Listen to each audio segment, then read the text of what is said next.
At long last, we have Better Call Saul Season 6. Now, they dropped a 2-episode premiere for Season 6, and it is what you would call a slow start. And it would especially feel slow if you had been binging it, because of the fact that the end of Season 5 was quite high intensity, and week to week, it's just going to make each episode feel a little bit slower than it really is, because you're waiting 7 days just to get the next one, and then it's only sort of adding little bits at a time to the story. But that's the way it should be, because it needs to build this up slowly. And this is the longest season they've ever done. It's 13 episodes, like the last season of Breaking Bad. It's going to have a mid-season finale. It's going to take its time to really flesh out this final season and get it up to date with Breaking Bad. Now, there's several POVs to follow here in the start of this season. Of course, we have quite an abundance of characters in this show that we follow. So let's start with Nacho, who's on the run because the Salamancas are trying to find him, but they don't want to kill him.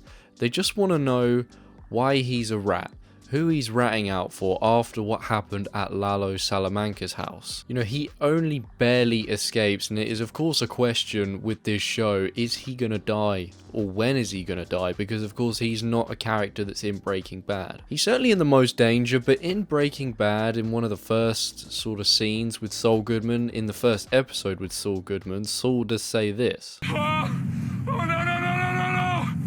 No, it wasn't me, it was Ignacio, he's the one. Shut up! I just speak English. Lalo didn't send you? No, Lalo? Who?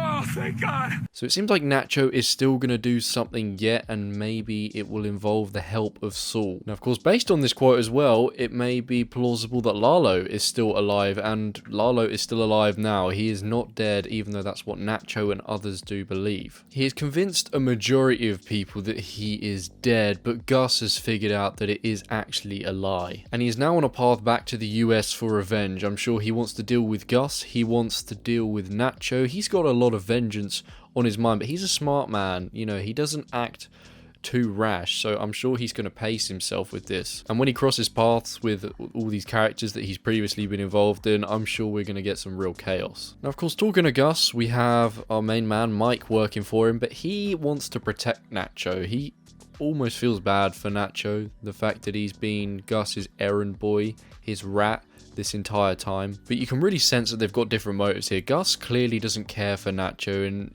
it's like he's making false promises to Mike just so that Mike doesn't leave his side. Gus knows that if he does anything to Nacho, Mike will leave. He will not stand for it. And of course, by the time Breaking Bad comes around, Mike is still working for Gus. They're still tight. So, of course, Gus will not do anything to really aggravate Mike regarding Nacho. He's going to have to think about his steps carefully and think about what he really wants. I mean, it's entirely likely Nacho may survive and he may just escape with his father, disappear with a new identity that we've seen on the little passport ID cards that he keeps in his safe. But I think that's just too simple. I fear that he probably won't get such a happy ending. I feel like something drastic really is going to happen involving Nacho and Lalo. Now, of course, to the stars of the show, even though everyone is a star, but the stars of the show, Saul and Kim. Now, they are plotting to take down Howard Hamlin. When they brainstormed this idea, to Saul, it was just a brainstorm. But it wasn't to Kim, it wasn't just a brainstorm, it was actually a plot. And it's becoming clear that Kim has actually been hiding who she really was this entire time. She was meant to be a good, clean lawyer, but obviously being around Jimmy/Saul has her running scams and breaking rules.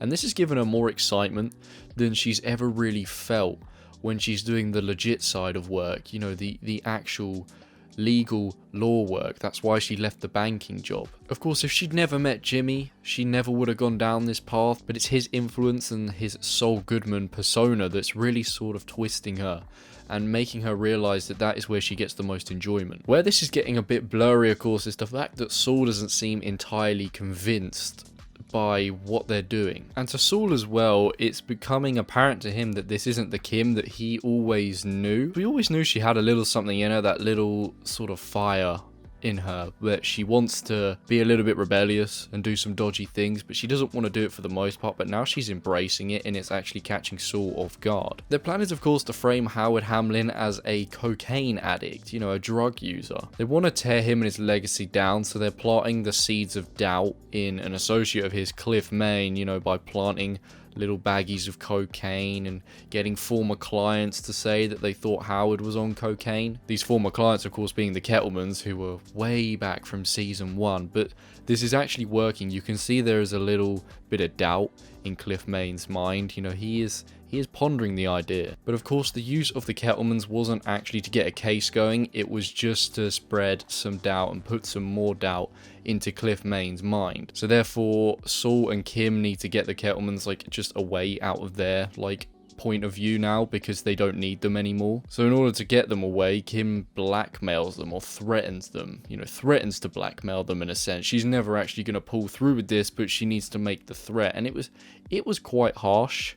It was pretty brutal, and Saul could see that as well, and you could see that he wasn't actually too keen on it, and maybe not actually too keen on what Kim had just said, because it sounded like she really meant it. Of course, the entire show has been leading to Jimmy becoming Saul, the Saul we know from Breaking Bad, but right now he doesn't actually look that close to being there. It seems like he's really still got some development and some work to go. Like, yes, he's on the route to getting the car because they've talked about it. He's on the route to getting the office because they've talked about it. He wears the flashy suits, but him as a person, it doesn't seem like Saul Goodman yet. One of the pressing questions, of course, that's been a pressing question for a while now is what will happen to Kim? If I had to guess, I'd maybe say prison. Maybe she gets caught trying to frame Hamlin. I'm not sure. I mean, she couldn't die because it would just kill Saul. There's no way he'd be the person he was if he lost Kim, so I can't see that being an option for her. You know, maybe she has to disappear. Maybe she has to get away because they're after her. Unless, of course, she is actually a part of Saul's life during Breaking Bad, but we just never see it. That's a possibility, but of course it's something that wouldn't really make sense, because in Breaking Bad, Saul is a bit sleazy. Well, I say a bit sleazy, he's very sleazy, and he also seems to like the ladies. You know, he even sort of makes some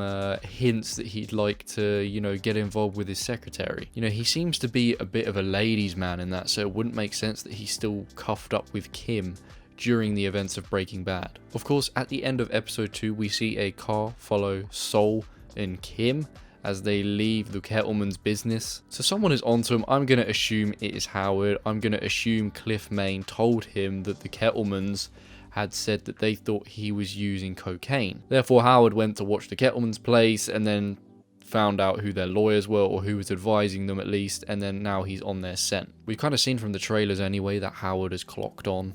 It seems that he knows that Kim and Saul are trying to stop him, trying to shut him down. So now he's going to be on their scent, and it seems like we're actually going to have a proper battle here. Something that's really going to get pretty harsh, maybe pretty messy, and people are probably going to get quite hurt from it. And it might be this, it might build up to something that really just explodes, and maybe that is what affects Kim and Hamlin, or maybe just Kim. While these 2 opening episodes were slow, the show has been a very slow starter in every season. It's only as it goes on that it really starts to pick up the pace, when you really get to like that midpoint, and from then on it's just sort of high intensity till the end of the season, and then usually at the next season it's sort of a minor restart. So because of that, I can only really feel it push on from this. It might be a case where it's going to build up for the next, I think they're doing 6 episodes, and then they'll do the final 7 after, you know, after a month's break. So we may get, you know, a big sort of event happen at this episode 6 point, and then it might sort of slow down again after that. But either way,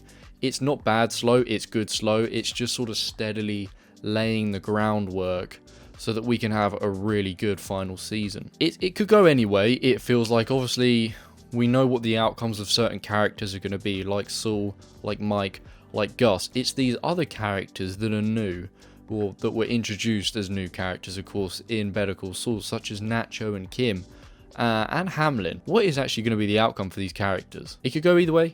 It's very hard to predict, but I enjoyed these first 2 episodes. They're not the best of Better Call Saul, but it doesn't need to be at the start. It doesn't need to be full on. It doesn't need to do much. It just needs to get the ball rolling, and it's done that very well. I would give, overall, say both these episodes are 8 out of 10. So yeah, I'd give episode 1 and 2 an 8 out of 10. If you've been watching Better Call Saul, please let me know what you think about it and what you think is going to happen this season. It's a lottery. Anything could happen. Thank you very much for watching. I'll see you in the next one. Bye bye.